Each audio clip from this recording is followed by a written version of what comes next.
The Little Prince by Antoine de Saint-Exupéry. So I lived my life alone, without anyone that I could really talk to, until I had an accident with my plane in the desert of Sahara 6 years ago.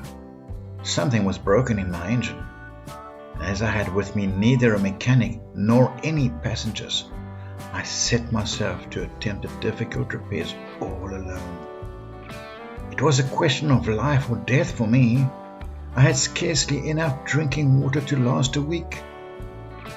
The first night then, I went to sleep on the sand, 1,000 miles from any human habitation.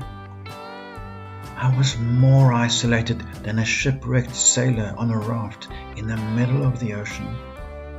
Thus, you can imagine my amazement at sunrise, when I was awakened by an odd little voice. It said, "If you please, draw me a sheep."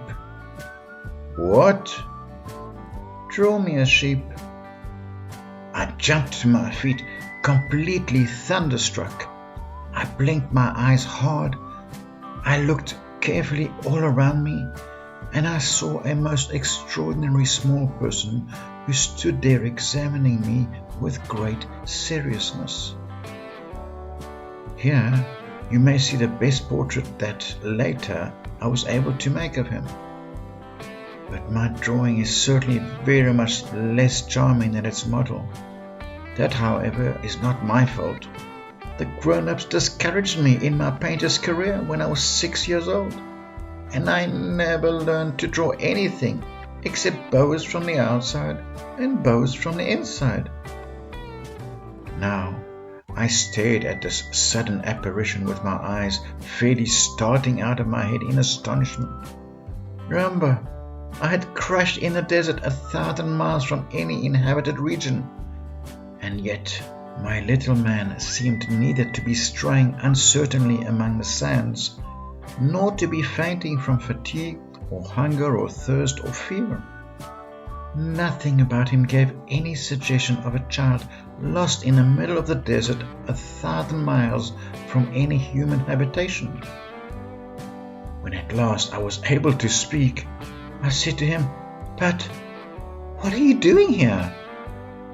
And in answer he repeated slowly, as if he were speaking of a matter of great consequence, "If you please, draw me a sheep."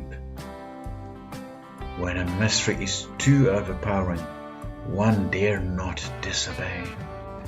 Absurd as it might seem to me, 1,000 miles from any human habitation and in danger of death, I took out of my pocket a sheet of paper and my fountain pen.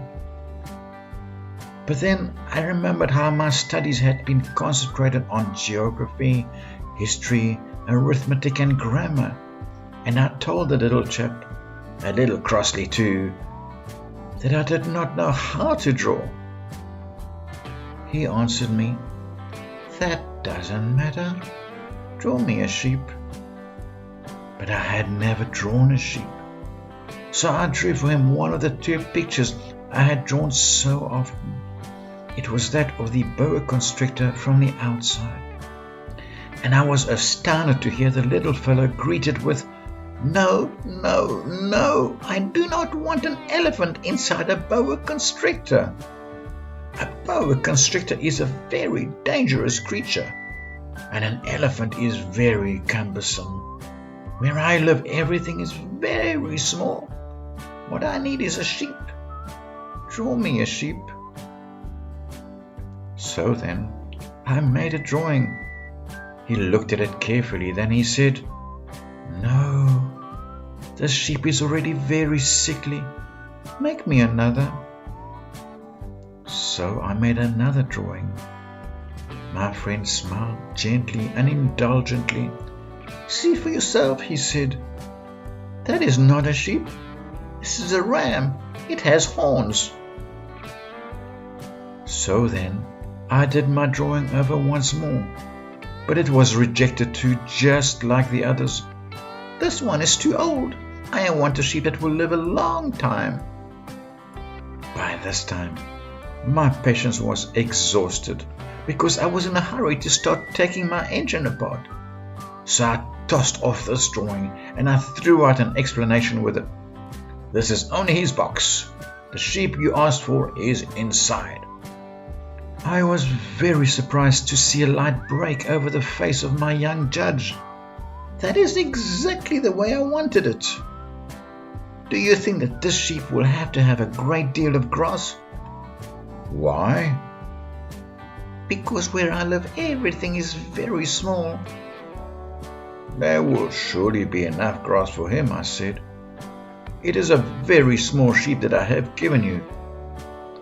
He bent his head over the drawing. Not so small that...